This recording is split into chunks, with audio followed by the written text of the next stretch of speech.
Hello, I'm Sabin, and you've joined my bonfire. I will try to unravel this mysterious book found in the Western approach. Many lore masters have combed through the details, so I hope to offer you a new perspective with comparisons to real-world history, science, and philosophy to see what we can reveal about the author and the book. In 916 Dragon, a strange book was recovered during a University of Orlais expedition into an uncharted section of the Western approach. The book is written in an inverted script by an unknown author, apparently on the subject of animal physiology.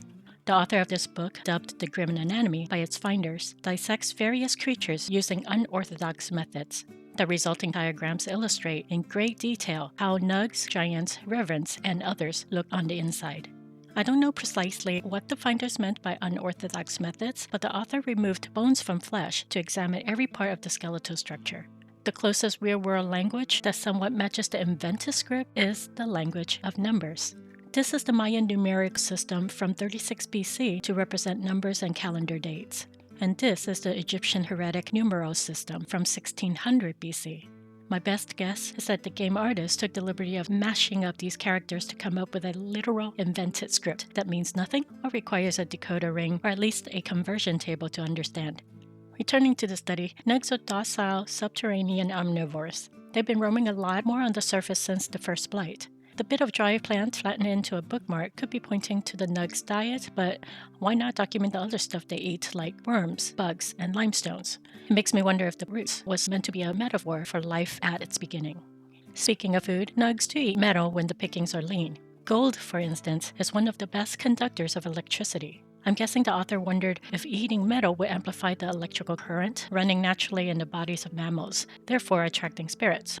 I could be wrong, and the ribbon between the nug's ears and above the skull was to note measurements of length, fold, and circumference. If that's the case, the golden ribbon with the writings on it could be referring to the golden ratio. For those who have heard of the concept but not quite sure what it is, the golden ratio is a famous geometry idea developed by the Greeks to understand symmetrical pattern and proportions in nature to replicate these proportions in architectural designs, astronomy, and the arts. The next page of the Grim Anatomy focused exclusively on the eyes of the nugs and giants. Okay, have you met those giants? Their eyeballs must be the size of our heads. Let's see what the notes from the finders read. Careful study is paid to the eyes of the nug. Based on the drawings and the limited deciphering of the text, the author seems to all be obsessed with understanding what animals see and how this might differ from our own perception of reality. In later pages of the Grim Anatomy, the author tears the giant's eyes straight from its socket. If the eye is the window through which it crawls, then where in the skull does it hide, they wonder. It likely refers to the demon attempting to possess the beast. On this page, there are references to astronomy with stars and spheres.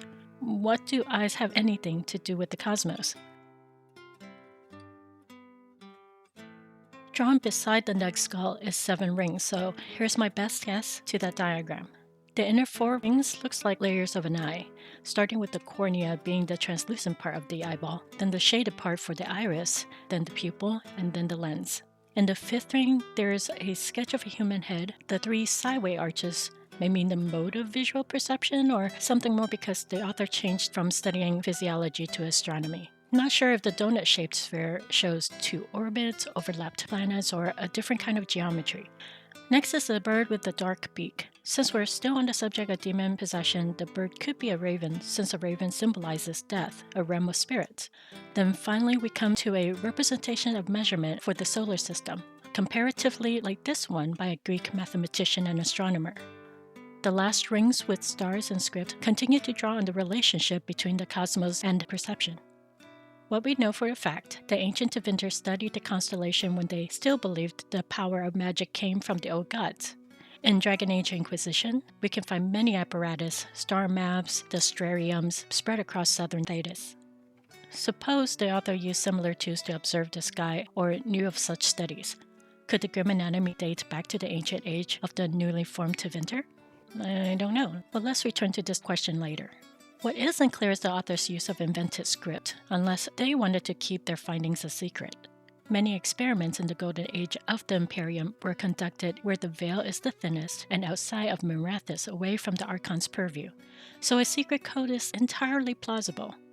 The hatch marks below the image of the printing press could denote a specific page or a chapter in a book.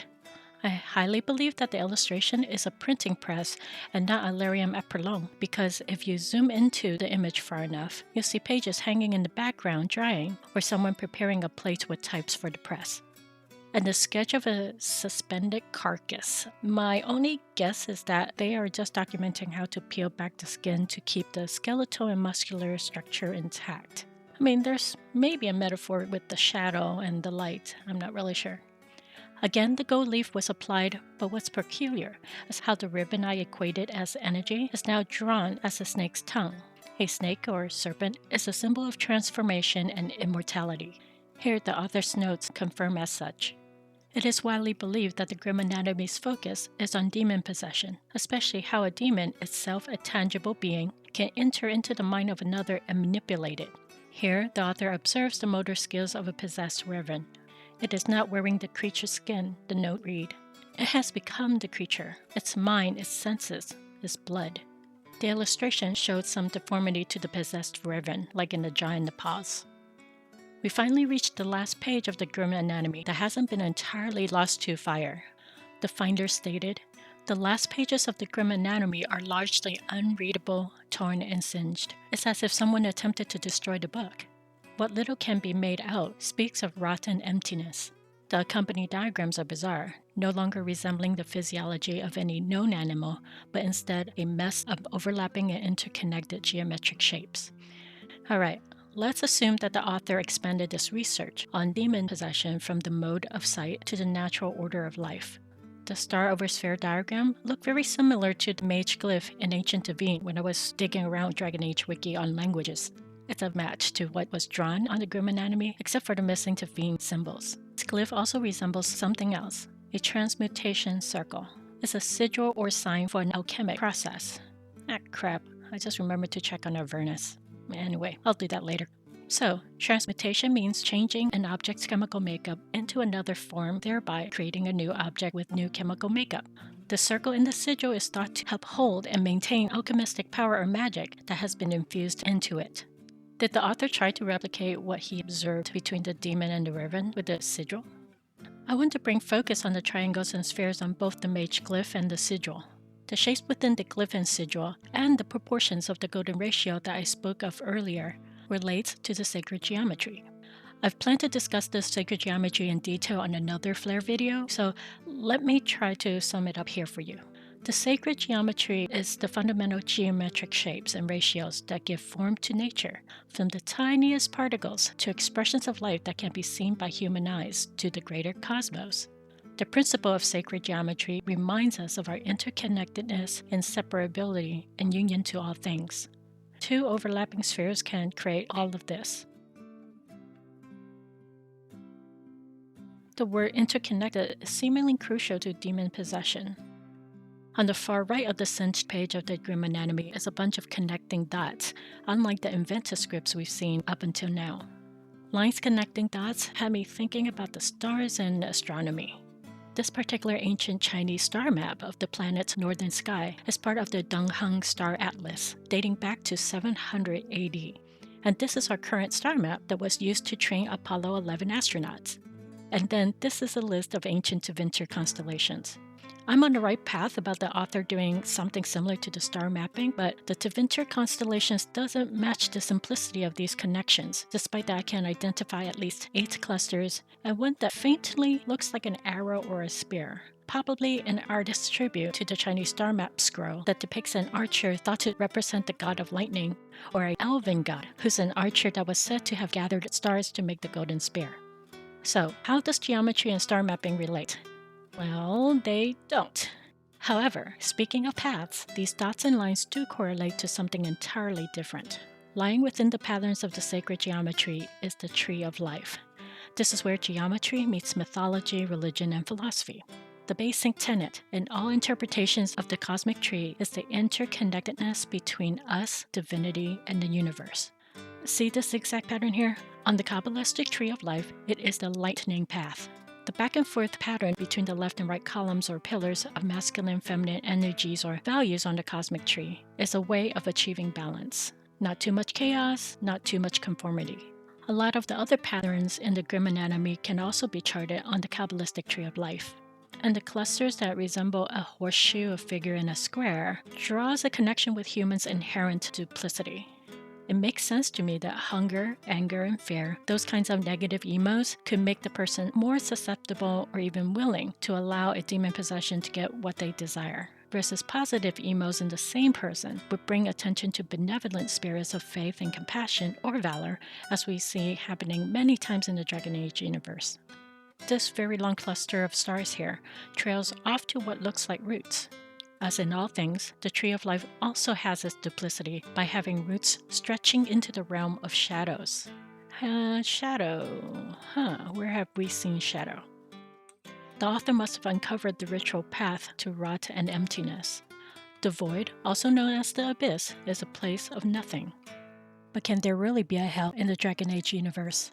I think we can ask the same in reverse if there's truly a heaven, and not to have it be an existential question. It depends on whose perspective, the Chantry or Solus.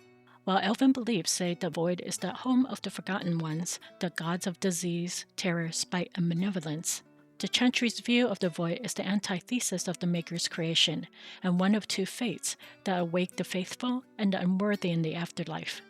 Rot or emptiness can be the description of light disease that rots the flesh and robs the soul, or it can be a metaphysical realm called, let's say, Galashab, meaning burners with fire, and the demon that rules the realm is Asmodeus, translated as the one that adorned with fire. Okay, I didn't really make that up, that's part of the Kabbalah mystical tradition, but Bioware can, come up with a more dynamic name. The only thing we know for sure is that there is magic at play that even the most talented Tevinter magisters haven't unraveled. And then there are the gods that have a hold on humanity for who knows how long. So here's a recap of my theory. The author of the Grim Anatomy was researching demon possession. Further study focused on the eyes as the window to the soul. The author might have been a Tevinter master and a person of many, many talents, or plausibly a small research team from Tevinter with advanced knowledge of physiology, astronomy, cosmology, alchemy, and philosophy. The author referred to the mage glyph on transmutation after observing how the demon altered the chemistry of the mind, blood, and senses of its host. The further the author looked into the origin of life and its interconnectedness to the natural order of both physical and metaphysical, they discovered either a literal path or a ritualistic path to rot and emptiness. Either the revelations were so frightening they burned the book, or they tested the hypothesis and burned themselves and the book, paying the ultimate price for discovery. Well, I hope you had a lot of fun geeking out with me. Please come visit for more videos and playthroughs. Until then, have a great day.